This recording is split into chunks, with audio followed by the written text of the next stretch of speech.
So the media is now really going all in on propaganda about the war in Afghanistan. This is pretty disgusting.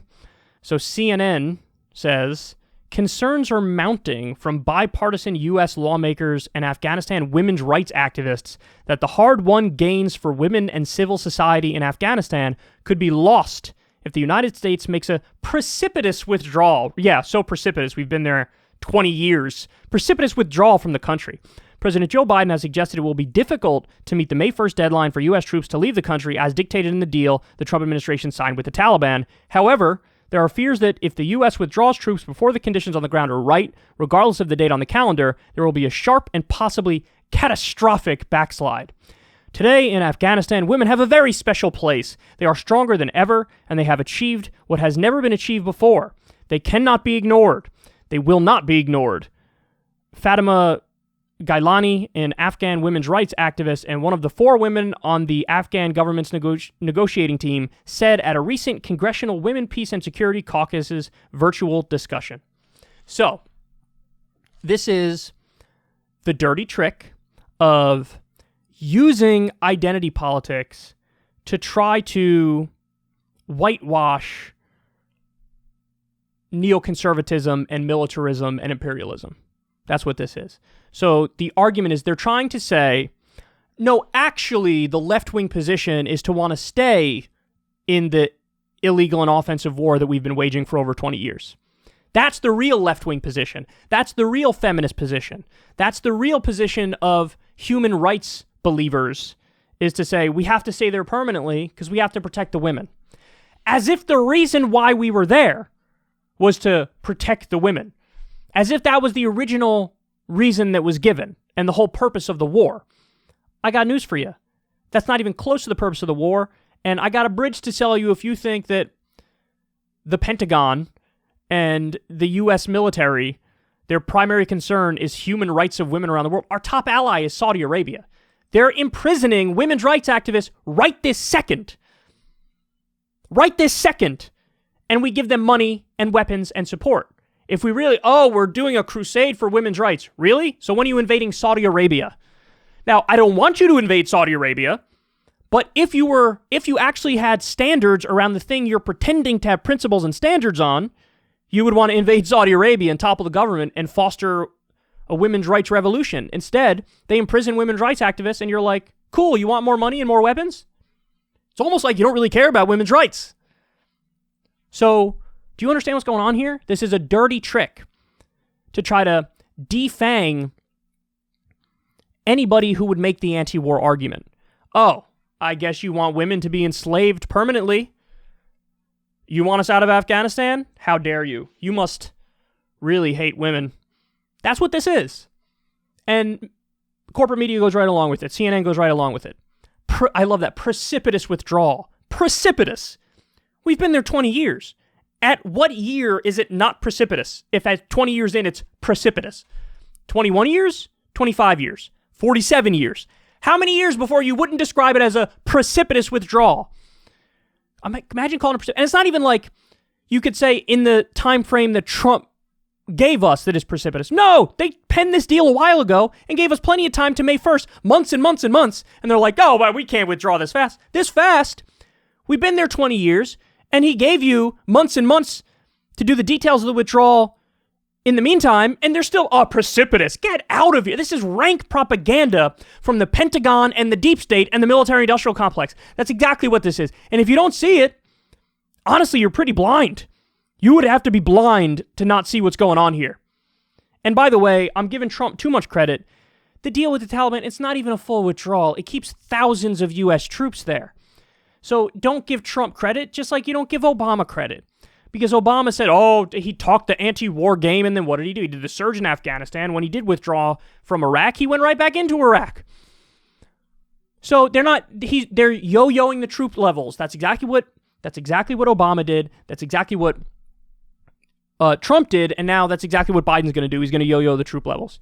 And Biden's dumb enough to fall for whatever bullshit, just like Trump was. You send a general in there with his fucking nicely pressed uniform, looks really serious, as Trump would say, straight out of Central Casting. Send one of them in there in very serious, somber tones. Oh, Mr. President, this is not a good idea, and my experts tell me if you give us more time and more money and more weapons, that eventually we're going to win this war. Really? Define victory. Define victory. We were told we have to go into Afghanistan to get Osama bin Laden.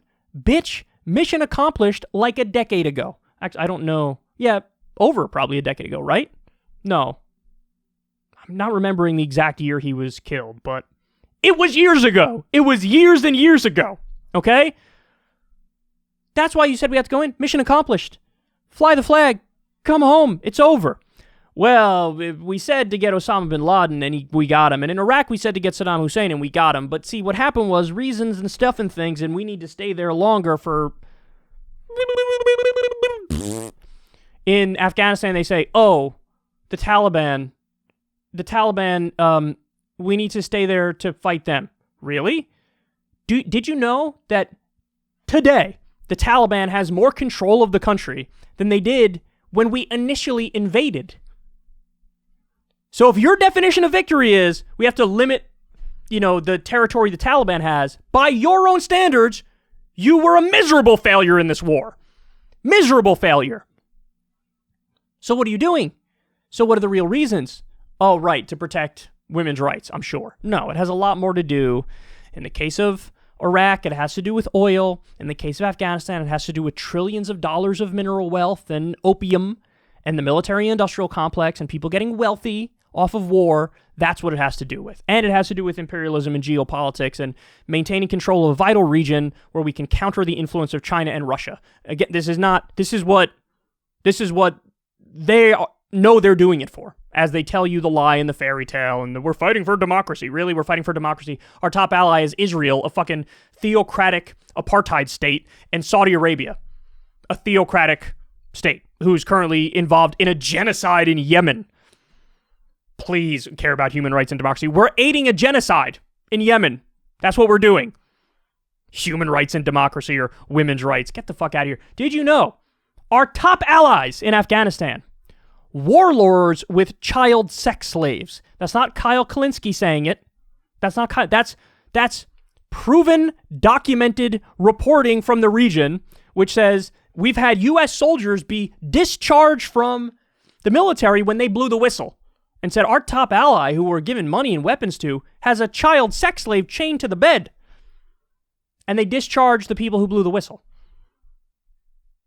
We care so much about women's rights that we allowed little girls and little boys to be sex slaves to protect the women's rights. Who really believes this? We need to protect the people of Afghanistan by bombing the Kunduz hospital and killing dozens of civilians. We need to make sure that the Taliban doesn't bomb hospitals there, so we'll bomb them first to make sure they can't bomb them. I can't imagine being duped by this propaganda at this late date. By the way, just so you know, there was a poll that came out, I think it was in 2013. The war in Afghanistan is now more unpopular than the Vietnam War at its height of unpopularity. It has less than like a 20% approval rating, which, by the way, shows you it's a colossal fraud that we live in some sort of representative democracy. It's not a representative democracy. They just ignore the will of the people whenever the people say something. We want a $15 minimum wage. We want to end the wars. We want universal health care. Their response is, ha ha, good one. We're going to go ahead and keep fighting the wars and keep your wages low and keep not having universal health care. And you can go fuck yourself. So that's where we are. And corporate media goes right along with it at every step of the way. And by the way, new media and independent media, we're here to call this stuff out. And what do? They suppress us.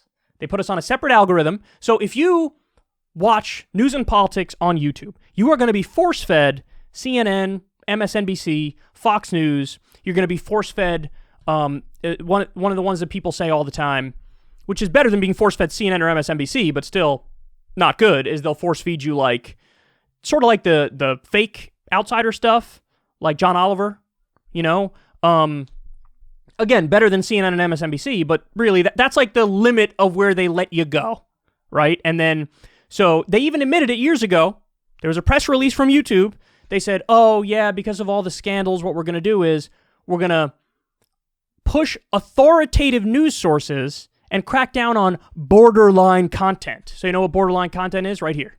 I'm borderline. Why? Because I'm an independent person talking about news and politics, and they can't control what I'm going to say. They don't know what I'm going to say. So they say, just to be safe, just push them off to the side. Push them off to the side. So I'm on the algorithm that doesn't really get recommended to new people. If you're a viewer of Secular Talk, you might get stuff recommended and you might watch it, so I might come up in your feed. But if you're a new person who's not already watching Secular Talk, guess what? We don't spread to new people. We gain like 1,000 subs a month now. When everything was more fair and there weren't separate algorithms, we would gain 30,000 subs a month. 30,000 a month. Now we're down to about 1,000 a month. It's not because the show got worse. That's not because, we're not doing a lot of videos or whatever. No, it's because there are separate algorithms and we're on the algorithm that they suppress. That's why. And this is the stuff that they force feed you.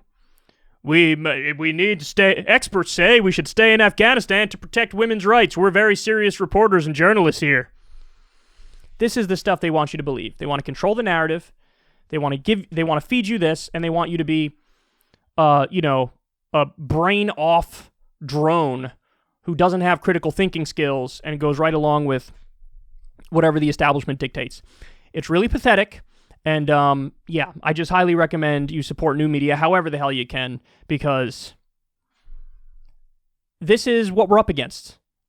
We're engaged in a fight with two hands tied behind our back, and these are our opponents.